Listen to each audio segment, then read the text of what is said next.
Hello, my friends. This is Dean Tucker from Beaumont, Texas.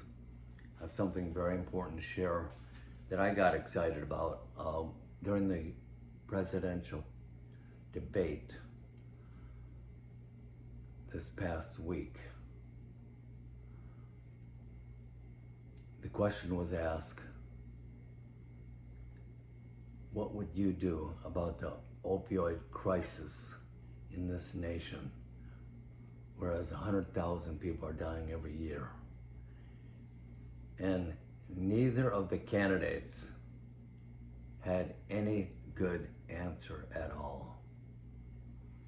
And that inspired me to make this short little video that's, I think, could really make a big difference in this country and save lives. Actually, that's what an article in National Geographic magazine last year in March talked about this plant medicine called Ibogain.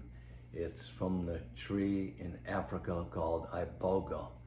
The article was entitled, "This psychoactive plant could save lives."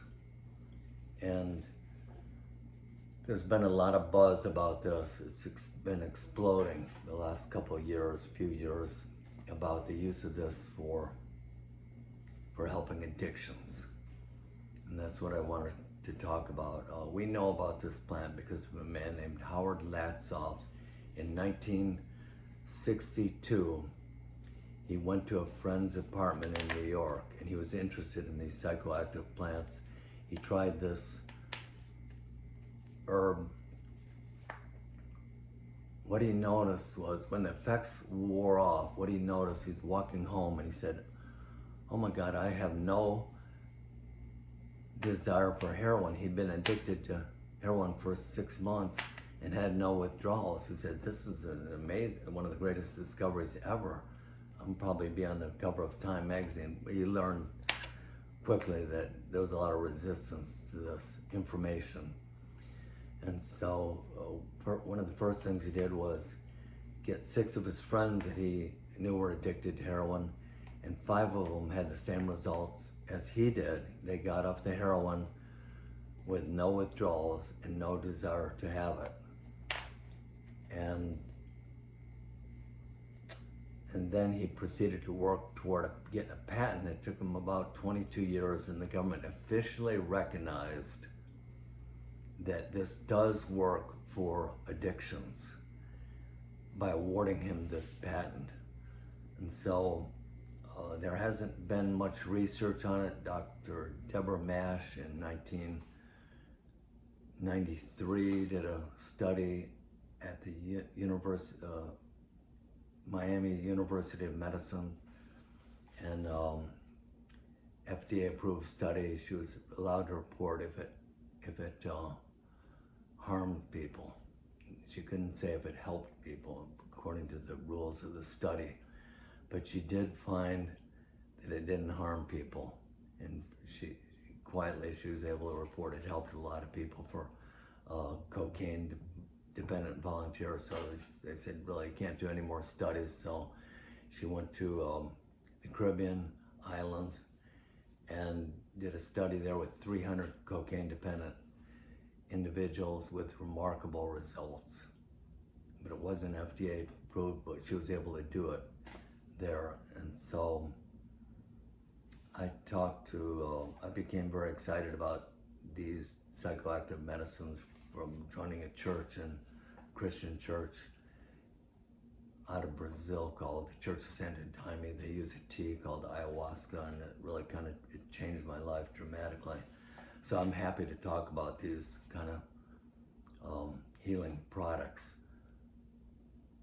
So I talked to a doctor friend of mine up in Kirbyville, Dr. Sessions, and I said, "Do you know about Ibogain?" And he said, "Oh, yes, I do. My doctor friend in Dallas was trying to get permission. He said it'll cure any addiction known to man." And he kept asking the government for permission. Then eventually the government said, "Here's the truth. We're not going to give you permission if you continue to ask permission, we're simply going to take away your license to prescribe medicine. So he got the picture and he backed off. So the government is really not interested. But it's not up to the government. One of my favorite quotes of Jefferson, Thomas Jefferson, who wrote the Constitution, if people let the government decide what foods they will eat and what medicines they take, their bodies will soon be in a sorry estate as the souls of those who live under tyranny.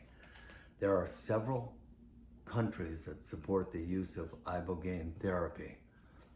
Canada, Mexico, the Netherlands, South Africa, and a couple more. Don't remember the names right now, but do we want the same freedoms that these other countries have? This could save lives. It's very serious.